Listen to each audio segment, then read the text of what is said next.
Croeso cynnes in Gwasanaeth heddiw. A warm welcome to our service today. It's lovely that you're able to join us wherever you're watching us. It's great that you're part of our online community. Do say hello on our social media pages, or why not drop us an email and let us know if this service has helped you. If you're watching us live on a Sunday morning, I remind you there's a chance to receive prayer ministry at the end of the service. Email us for details of how to join in. As we begin this morning, let us pray together. Heavenly Father, we thank you for this new day. We thank you for the opportunity to meet together in your name. And we pray as we hear your word being read, that you will meet with us, that you will come and join us by the power of your Holy Spirit, and we will be changed people. Amen. So join with us in our first hymn, Spirit of Mercy, Truth and Love.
Hi friends, missing you. Hope you're staying safe. Hi friends. So, Battle time again. yes. It must have been quite difficult for David. I mean, he's gone through endless battles, been taken away from his friends, been on a mission to keep his family safe, have to work out different community dynamics. You can say that again. Different community dynamics. I didn't actually mean to say it again. Get on with it. Oh, sorry. He's got married several times. Oh, wives. They can be hard work. I'm sure Mrs. Pole might have other things to say. And there's been moments when David has actually turned away from God. Anyway, basically, I could go on with David's ups and downs in life, but let's choose to do something that David does and give God praise. Let's read together one of David's Psalms, which he wrote in the middle of a disaster. The words will appear on the screen, and it's just one verse, so it's not very much. But David was able to say this in what he faced. So, shall we say it together in what we face today? The Lord is my light and my salvation.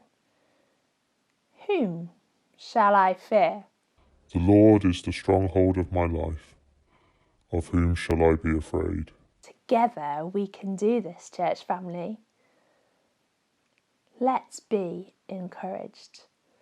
And as we move through the service, as we worship God, as we listen to the things that He's been doing in people's lives, let's remember this brilliant God who is our strength, our light, our salvation, our stronghold.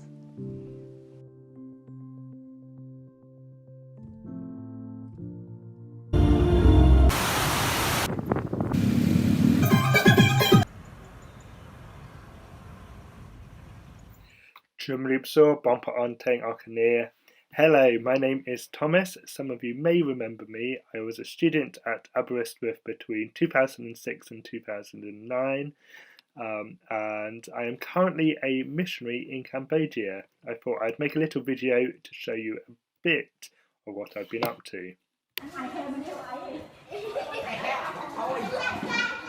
So I first went to Cambodia in 2016, where I taught English in a project school that helped children from the poorest communities of Siem Reap. No, they have.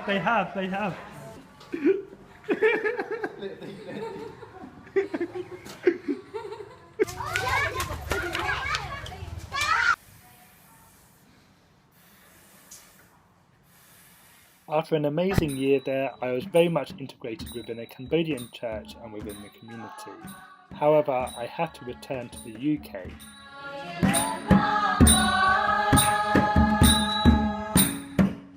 However, while in the UK, I felt that God was calling me back to Cambodia.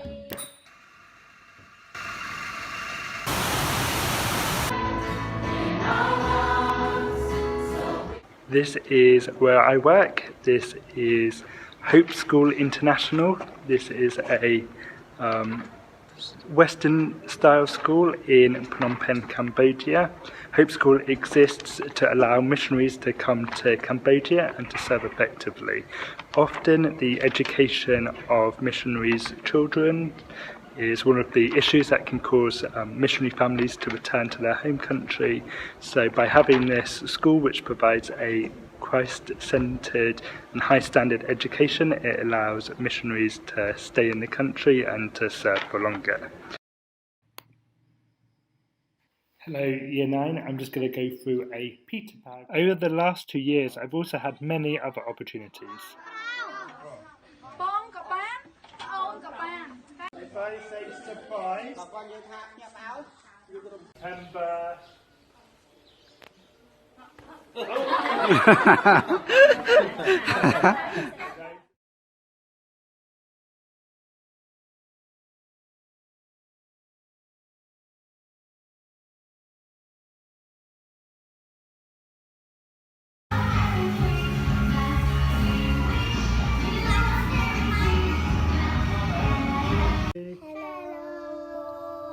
Say hello, Via. Hello.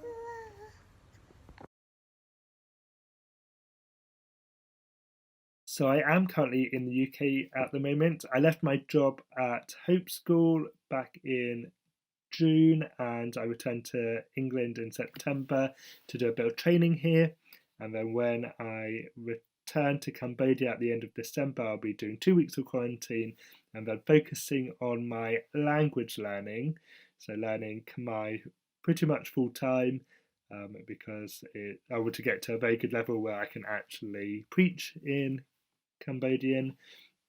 And I will also be teaching English to Cambodian university students. I hope to connect with them to give me opportunity to tell them about the gospel. So if you could be praying that the transition back to Cambodia goes well, that I get all the COVID tests done necessary and all the requirements for that, and that my language learning goes well, and also just for the relationships that I will build whilst teaching English. Thank you very much.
won't bow to idols. I'll stand strong and worship you. And if that puts me in the fire, I'll rejoice 'cause you're there too. And I won't be formed by feelings. I'll hold fast to what is true. And if the cross brings transformation, then I'll be crucified with you. Because death is just a doorway into resurrection life. And if I join you in your suffering, then I'll join you when you rise. And when you return in glory with all the angels and the saints, my heart will still be singing and my song will be the same. Oh, Christ be magnified, let his praise arise. Christ be magnified in me. Oh, Christ be magnified, the altar of my life. Christ be magnified in me. Oh, Christ be magnified, let his praise arise. Christ be magnified in me. Oh, Christ be magnified, the altar of my life. Christ be magnified in me.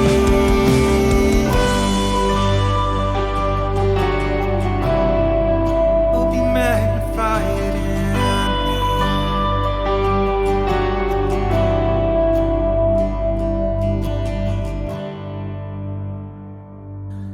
We have come together as the family of God in our Father's presence to offer him praise and thanksgiving, to hear and receive his word, to bring before him the needs of the world and to seek his grace, that through his Son Jesus Christ we may give ourselves to his service.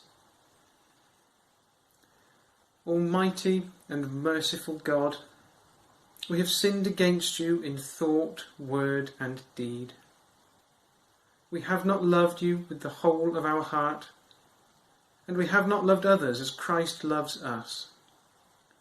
We are truly sorry. In your mercy, forgive us. Help us to amend our lives, that we may delight in your will and walk in your ways, to the glory of your name. Amen. May God our Father, who by our Lord Jesus Christ has reconciled the world to himself and forgives the sins of all who truly repent, pardon and deliver us from all our sins, and grant us the grace and power of the Holy Spirit. Amen.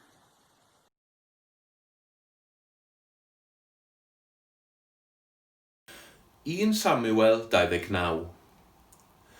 Casglodd y Philistiaid eu holl fyddin I Affec, ac yr oedd Israel yn gwersychu ger ffynon yn Jezreel. Yr oedd tywysogion y Philistiaid yn gorymdeithio fesul cannoedd a miloedd, a Dafydd a'i ddynion yn gorymdeithio'n olaf gydag Achis.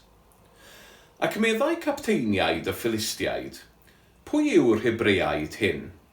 Atebodd Achis hwy, Dafydd wrth gwrs, gwas Saul brenin Israel, y mae wedi bod gyda mi am flwyddyn, os na 2. Ac nid wyf wedi cael dim o'i le ynddo o'r diwrnod y cyrhaeddodd hyd heddiw. Ond aeth capteiniaid y Philistiaid yn ddig wrtho a dweud, anfon y dyn I ffwrdd, a'i yn ôl i'r lle a ddarperais iddo. Ni chaiff ddod I lawr gyda ni i'r frwydr, rhag iddo droi'n wrthwynebydd I ni yn ystod y frwydr.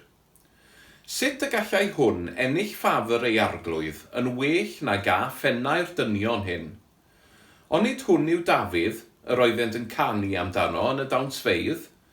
Lladdodd Saul ei filoedd a Dafydd ei furddiannau? Galwodd Achis ar Dafydd a dweud, Cynwired a bod yr arglwydd yn fyw, yr wyt yn ddyn cywir, ac wedi ymddwyn yn foddhaol yn fy ngolwg, tra biost gyda mi yn y gwersyll. Nid wyf wedi cael dim o'i le yno ti, o'r dydd y deithost ataf hyd heddiw. Ond nid wyt yn dderbyniol yng ngolwg tywysogion y Philistiaid.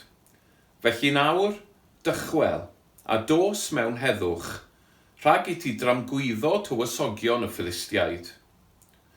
Dywedodd Dafydd wrth Achis, ond beth awn neithym? Pa fai a gefais di yn dy was, o'r dydd y deithym atat hyd heddiw? Fel na chaf ddod i ryfela yn erbyn gelynion far glwyfrennu. Atebodd Achis a dweud wrth Dafydd, gwn dy fod cystal ag angel yn fy ngolwg i, ond y mae tywysogion y Philistiaid wedi dweud na cheid i ddod gyda ni'r frwydr. Felly, yn gynnar bore fori, bydd di a gweision eraill d'arglwydd a ddaeth gyda thi yn barod. Byddwch yn barod i gychwyn cyn gynted ag y bydd yn olau. Cododd Dafydd a'i ddynion yn gynnar drannoeth i fynd yn ôl i Philistia, ac aeth y Philistiaid ymlaen i Jezreel.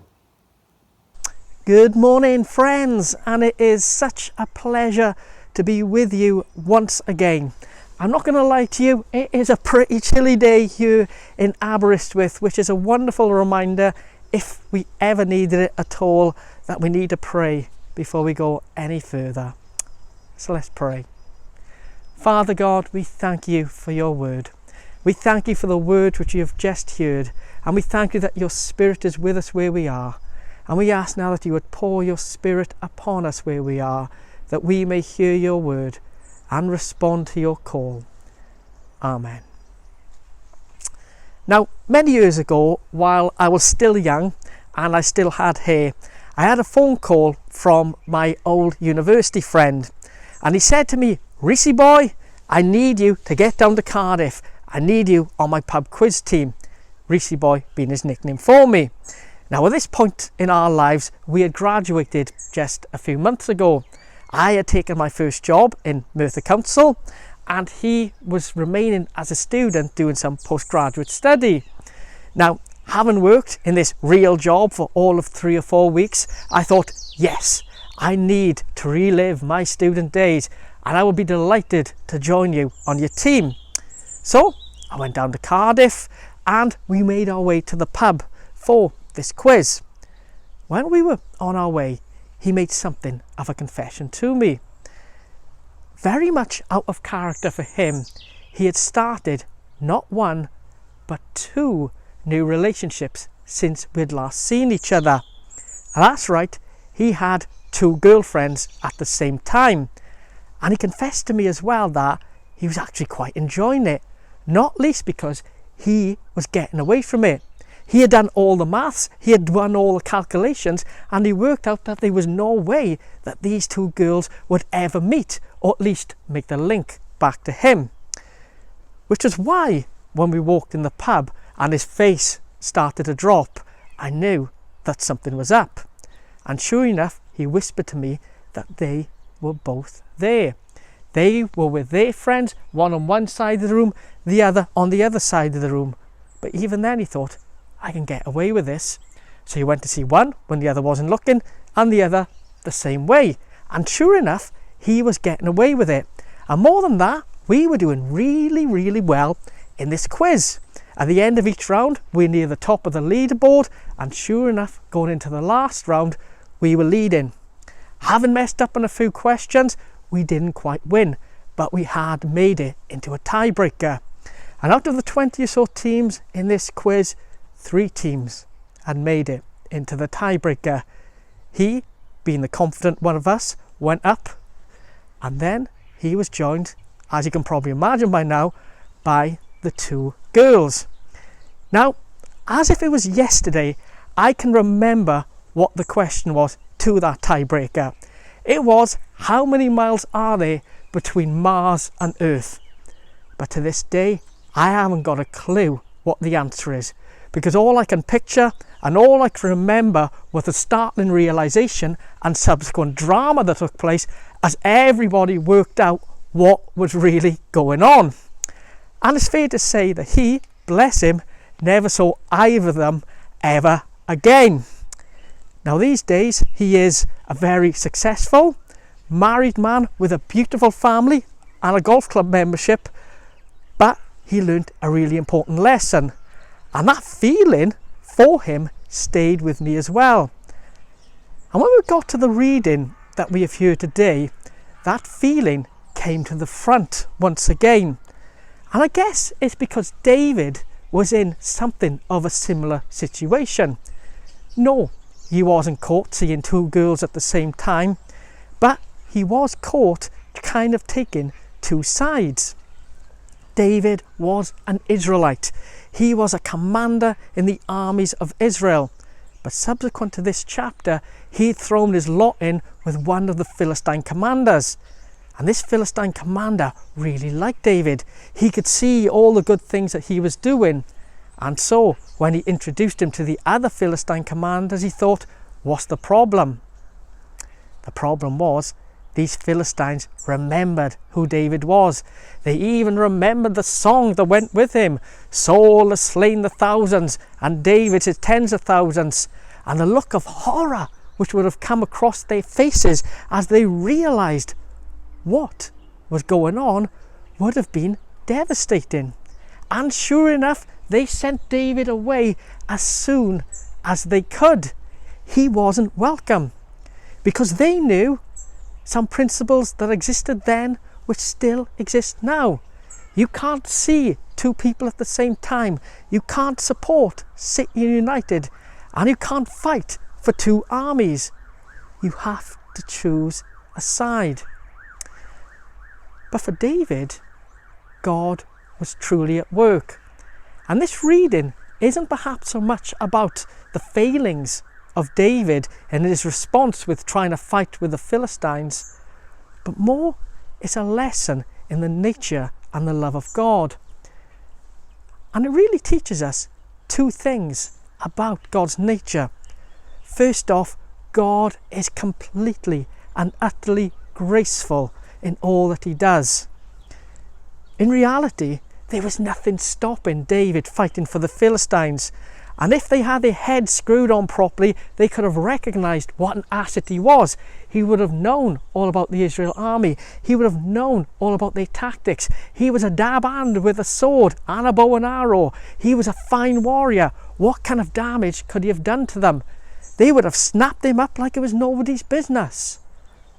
But that wasn't in the plan. You see, if David had fought with the Philistines and taken the Israelites' blood, the consequences would have been devastating, because David wasn't just this soldier. David wasn't just this brilliant commander of the armies. David was God's anointed, and he was anointed to be the next king of Israel. Had he turned on his own people, it would have been abhorrent to him, to the nation, and to God himself. There is no way that he could have then gone on to lead them and been the king. But God had his hand upon the whole situation, and in his grace and in his love, God was protecting David and saving him for what was to come next. And another thing we can learn is God turns our mistakes to his glory. In Acts 8 verse 28, we read, God turns all things to good. And when it comes to David, that is absolutely true. David was the golden boy of the armies of Israel, and he was doing absolutely what was right. Then he made the mistake of falling in with the Philistines, and that was a devastating mistake which could have consequences not just on the land but in the future of all of humanity. He made a terrible mistake, but God was already in the process of turning it to good. And as God did that for David, so he does it for us as well. How many times have we heard in churches stories about people who've been into a certain kind of lifestyle but have met the Lord, received his forgiving help, and now helping that community which they came from also to find the Lord. How many times have we ourselves made terrible mistakes, but God turned that into something good for his kingdom? How many times has God turned all the things that should knock us down the other way around to build us up? God is on our side as he was on David's side. God turns our mistakes into his glory. And as I think about that, I'm reminded of another friend of mine who I trained in theological college with. This guy grew up in a Christian household, but when he went off to university, he was feeling really rebellious. And sure enough, one day a group of people came to him and said, "Do you want to come to a party?" Now this wasn't any kind of party. This was a party where there was plenty of naughtiness and nefarious activities going on. And he knew it wasn't the kind of place he should be going to, but he was feeling really rebellious. So he made a decision to go. And he wrote down the street name and the number on the house on a piece of paper, stuck in his pocket and said, "I'll see you later." Sure enough, evening came. He got out the piece of paper and he walked towards the street. And when he got there, he looked at the paper again and noticed that the number had gone missing. He had the street name, but not the house number. But he was determined to make his way to the party. So he decided what he was going to do is knock on every single door in that street until he found out where the good time was. He knocked on the first door, where a very kindly middle-aged man answered the door to him. And he said to him, "Ah, you must be a new student here for the prayer meeting. Do you want to come on in?" And sure enough, he went in, he was prayed for, rediscovered something about his faith and didn't get his way there. And he knew that God had his back from that day onwards. And God's got our back as well. He had David's back and he's got ours. God is with us all the way. His grace is greater than we can ever imagine. His love is greater than we can ever envisage. His faithfulness is so wonderful for us. We don't even know it. Even when we fall flat on our faces, he picks us up, he cleans us off, he dusts us down, he teaches us the lessons, and he sets us on a better path. This is the awesome, wonderful, special, loving God who we worship. This is the God who David worshipped. This is the God who's on all our side. He is the God who is with us today. We praise his name for this great love. Amen.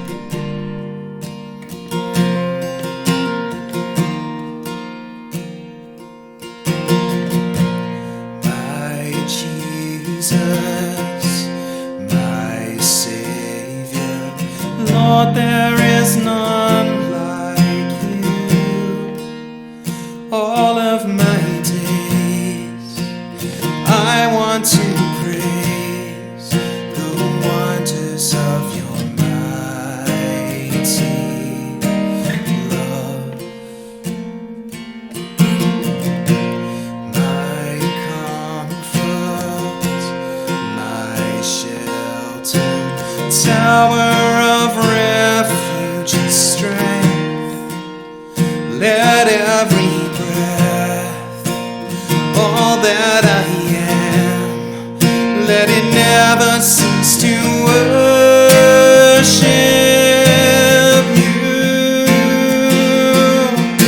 Shout to the Lord, oh the earth, let us sing.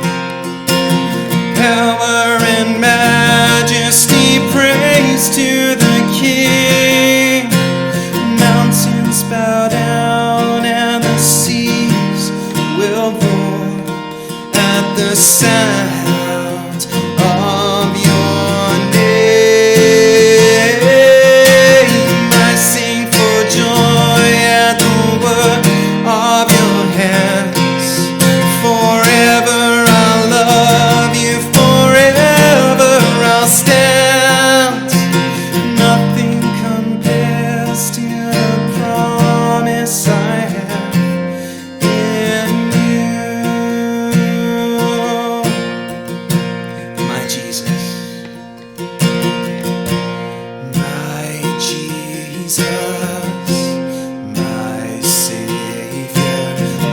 there is none like you.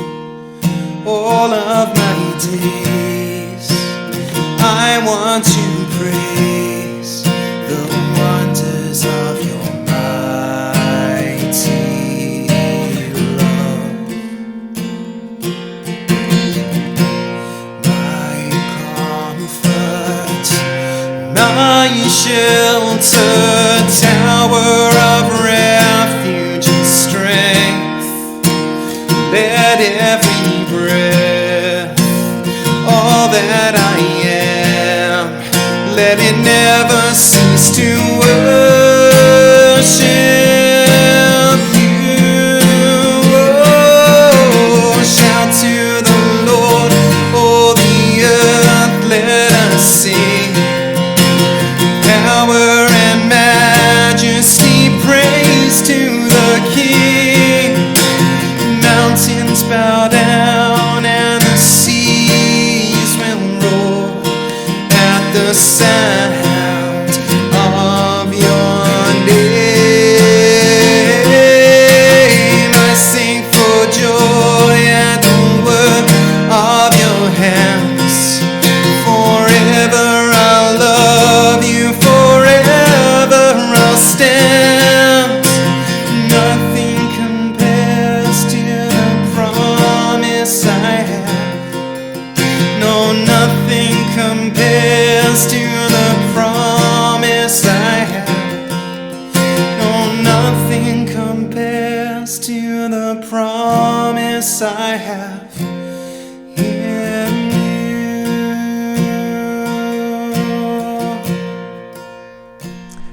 When I was about 15 years old, I decided I needed to do that thing which so many other teenage boys of my generation were doing, and that was learn to play the guitar.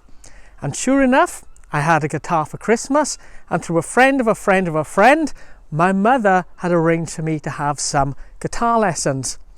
Now, before we go any further, I have to clarify that I can't play the guitar. I can play a few chords or even a few songs, which I will play uninvited should I see a guitar playing around to show off, but I cannot play the guitar. But in these days, I thought I could do anything, and I thought I was the next Jimi Hendrix, so I was going to learn to be him. When I went to meet my guitar teacher, my face dropped. I knocked on the door and he answered, and this guy was the epitome of cool. He looked the part, he acted the part, he talked the part, and if I could have put his picture in the dictionary next to the word cool, I would have.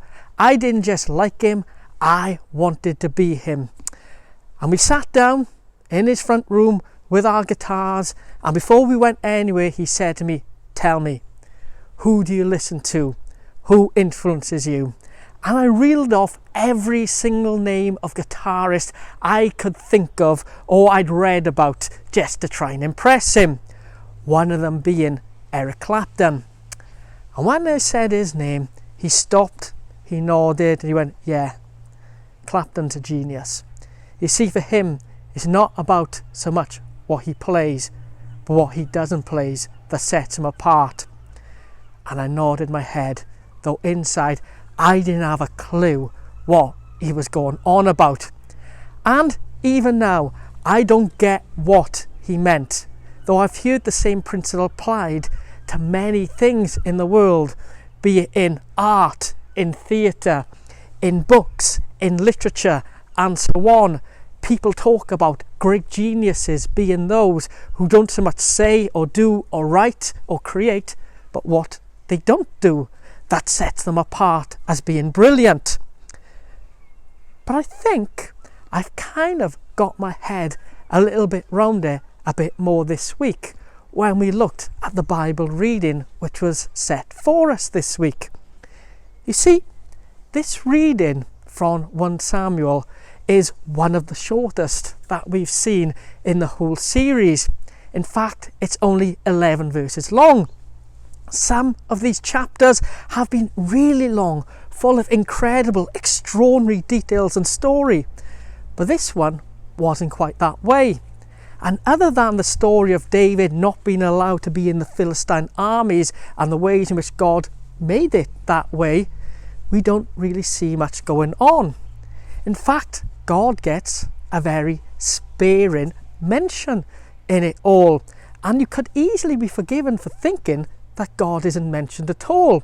And if you took this particular chapter out of context, out of 1 Samuel, out of the Bible, and just read it, you could well question if this was meant to be a spiritual text. But here's the thing. It's not so much about what we see God doing in the text as much as what's going on underneath the surface, what we see him not doing, what the subtext is, what the subplot is, what he is subsequently doing for his glory to shine. You see, God is doing a mighty work that we can't see in this passage to ensure that David not only fights with the Philistine army, or not fight, but returns to Israel and then becomes the king of Israel. Underneath it all, he is doing something. He is stirring something. He is creating something special and wonderful that pours out his kingdom. And so often, that is the way that not only God works, but the world works. I don't know if you've been in this situation, but I know I have been in it, where you put your trust in people to do something, and you sat around waiting, and you're thinking, what on earth are they doing? It could be something as trivial as waiting for a phone call, or something more important like waiting for medical treatment. You sat around thinking, why isn't anybody doing anything? Then the thing happens and you realise that people were at work all along. The doctors were doing something, the guys in the call centre or the warehouse were doing something. But when it comes to God, that is even more powerful again. You see, God is always at work, even if we don't see him necessarily with our own eyes at work. God is always doing something. In so many ways, this year has been one of the strangest any of us will ever live through. In so many ways, the year 2020 has been the year that never happened. Very little has happened because of COVID. So many sporting events have been cancelled. So much live TV has been cancelled. So many films have been unable to go into the cinema. So many people say that their lives feel on hold. Nothing has been happening. But in the same way, everything has been happening. What about church? We haven't been able to go to church properly since March, if at all. But in the midst of all of that, God has still been at work.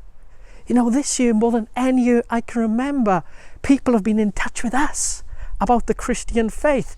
People have been coming to faith. People have been questioning faith. People have been seeking prayer and sending their requests for prayer. People have been engaging and looking and exploring about who God is.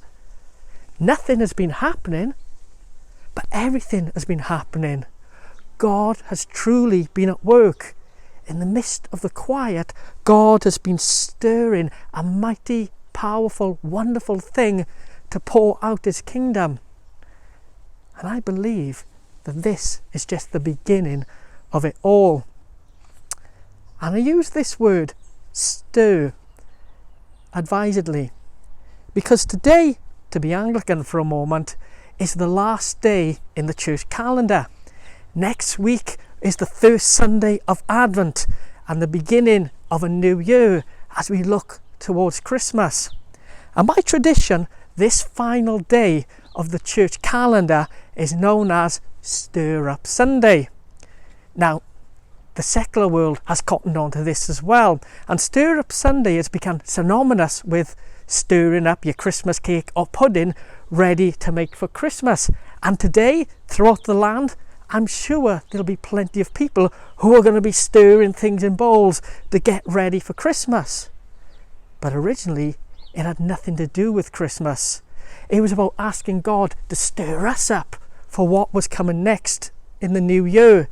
That the year that was to come would be better than the year that has been before. that the year that was to come will be more powerful than what has been before. That we will see God at work more in the year to come than we have done in the year before. And I believe that in the time to come, we are going to and we will see God work in a mighty, powerful, extraordinary way. But here is the kicker. God will only work if we are willing to allow him to work. God will only work if we open ourselves up to him to work. God was only able to prevent David from fighting with the Philistines because his heart was right for leading the people of Israel. God was only able to protect David from that because deep down he knew what was coming next. God can only work with us if we are willing to let him work with us, if we are willing to let him send his Spirit upon us, if we are willing to let him stir us up for his glory, stir us up for what he wants to do to build his kingdom here in Aberystwyth, here in Wales and across the whole world. God wants to stir us up for his Spirit, for the purposes of building his kingdom here on earth. The question is, are we up for it? You see, that's not necessarily an easy question to answer. On paper, we might say yes, but do we really mean yes? Do we really want to do it? You see, when God's Spirit moves in ways that we don't always understand, ways that we don't always appreciate in our human selves, ways that might seem to us unpredictable. In fact, our ancestors, the Celtic Christians, had this symbol for God's Holy Spirit that was a wild goose. Something that when you set free will do what it wants to do and sometimes even cause chaos. Are we prepared for that? Do we want God to move in that way? Do we want next year to be so significant for his kingdom that we will allow him to stir everything up, stir us up, stir our churches up, stir our services up, serve our online church up, ready for him to do his will? Are we willing for God to stir us up? God was stirring David up. God was stirring David up even when he was doing wrong. God was stirring David up even this reading today, ready to become the next great king of Israel. Though things appear to be quiet, God was working, and God is working today. God is working in us, and I believe that God wants to do a mighty, powerful, wonderful thing through us and with us here in the time that is to come. Are we willing to let him? If we are willing, let's just listen to the words of this prayer which is set for us to read out on this Sunday. Stir up, we beseech thee, O Lord, the wills of thy faithful people, that they plenteously bringing forth the fruit of good works may be plenteously rewarded through Jesus Christ our Lord. Amen. Do we want to be stirred up today for God to build his kingdom? God isn't acting in the quiet. God is doing something powerful. God is doing something powerful now for what is coming next. And if you are willing and you are ready, please just join with me now as we pray. Father God, we thank you that you are with David. And even though things seemed quiet, you were still there. Even though it looked like you weren't at work, you were still at work. Even though things seemed calm, you were stirring. And we pray now that you would stir something mighty and powerful up in us. As we come to the end of this church year and we look to a new church year, we pray that you would stir your Spirit up in us, that your Spirit would be stirred up upon us, that we would have a revelation of the good things that you want to do, that we would have a revelation of how you want to change things, that you would have a revelation of the giftings, the love and the care that you have for us and all the world. Lord God, we pray that you would stir up your church now, stir up your people, stir us up to serve you, stir us up to see your kingdom built. Send your Holy Spirit upon us where we are. Set your Holy Spirit free like the wild goose. Cause your kingdom to grow. Father, we lift all good things to you now, and we pray it in the name of Jesus, your Son. Amen.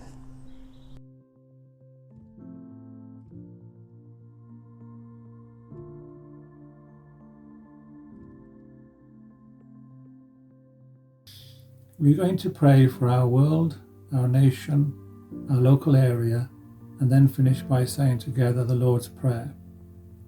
Let us pray. We pause to be still, to breathe slowly, to remember our God, who we can trust at all times.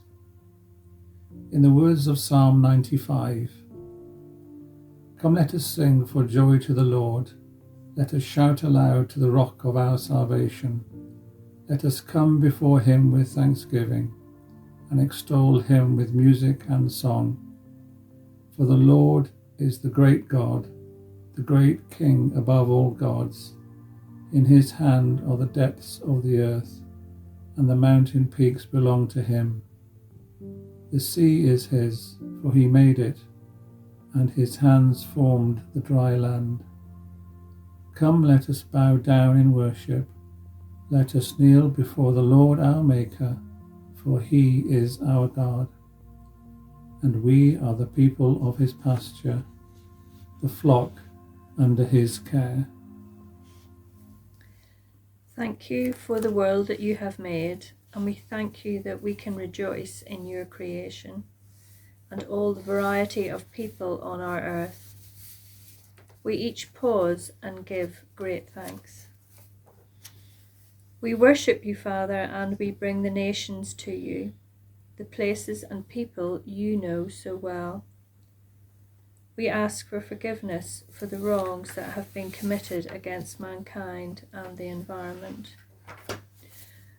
We can name areas of the world that are suffering at the present time. Maybe you have countries that are dear to you. Name them before God and ask for his specific help.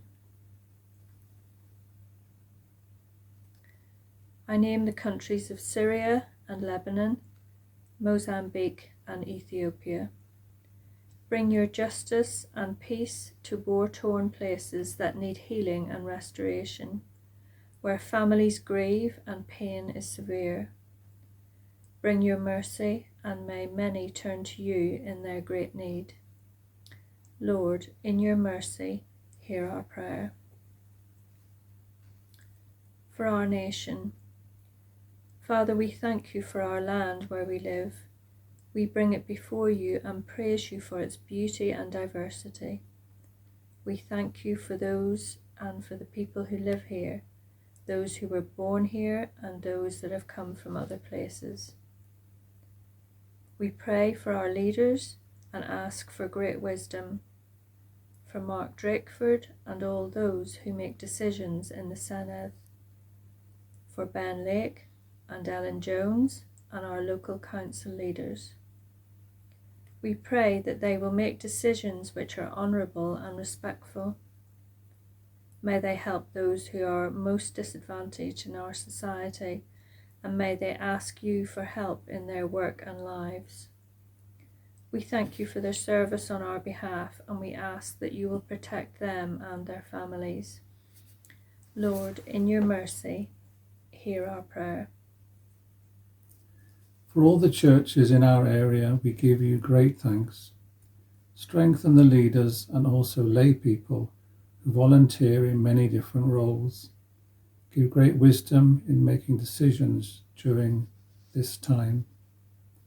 Help those in our communities who are housebound and ill, those who are confused and lonely.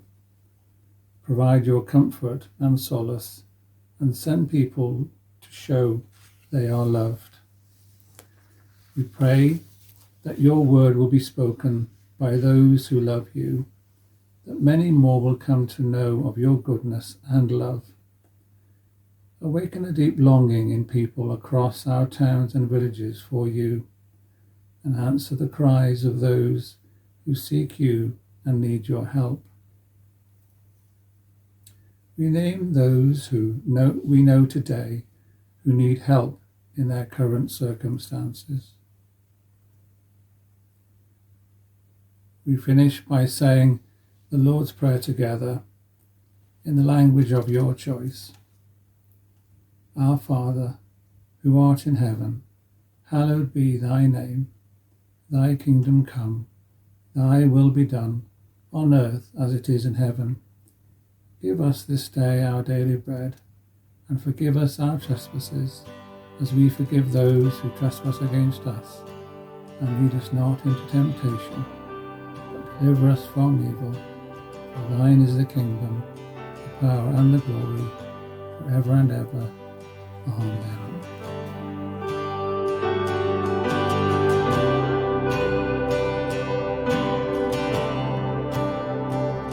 Though the battle rages, we will stand in the fight. Though the army rise up against us on all sides, we will not be shaken. We will not be shaken. We will not be shaken. Though the battle rages, we will stand in the fight. Though the armies rise up against us on all sides, we will not be shaken. We will not be shaken. We will not be shaken.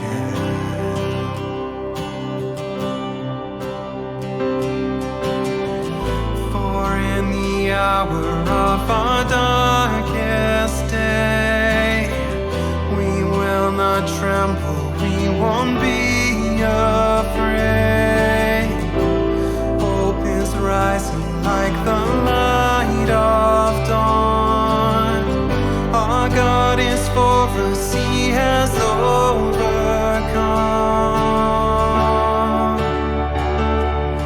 For we trust in our God, and through his unfailing love, we will not be shaken. We will not be shaken. We will not be shaken.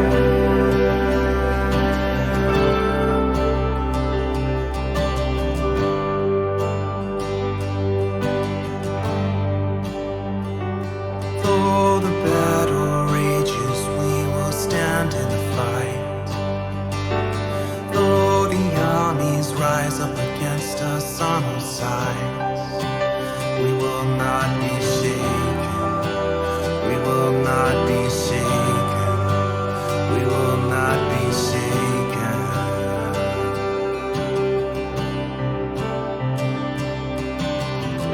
For in the hour of our darkest day, we will not tremble, we won't be afraid. Hope is rising like the light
against him will fall. For our God is stronger, he can do all things.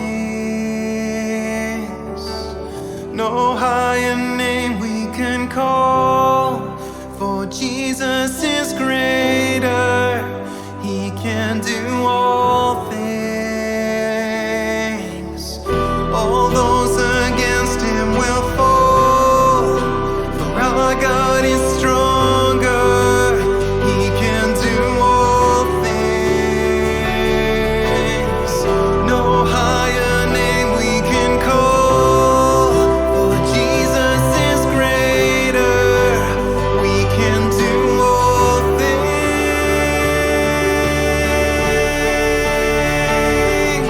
For we trust in our God, and through his unfailing love, we will not be shaken, we will not be shaken, we will not be shaken.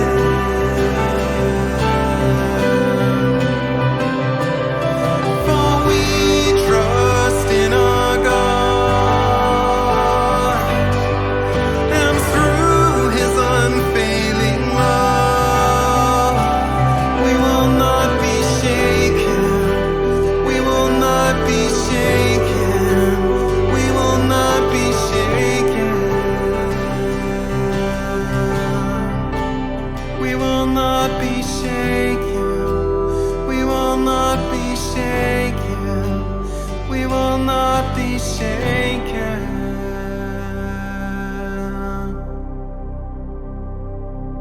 Diolch yn fawr am ymuno ni heddiw. Do keep in touch and join us for our weekday events too. There's a lot going on. See our website for details, or even better, let us know your email address and we'll let you know all that's happening in the churches here. If you'd like to make a contribution towards the work of the churches here in Aberystwyth and support our online church community, then see the link below our videos. On Sundays, as I mentioned earlier, our prayer ministry team are available to pray with you after the service until 1 o'clock. See below for how this works. If you're watching this at another time, contact us. We're always happy to pray for you. Felly tangnefedd Duw sy'n ychlaw pob deall, a gadw o'ch colonna'ch meddyliau yn gwybodaeth a chariad Duw, ei fab Iesu Grist ein harglwydd, a bendydd Duw holl y lluog, y tad, y mab, a'r ysbryd lan, a fywyn eich plith, ac a drigo gyda chwi yn wastad. Amen.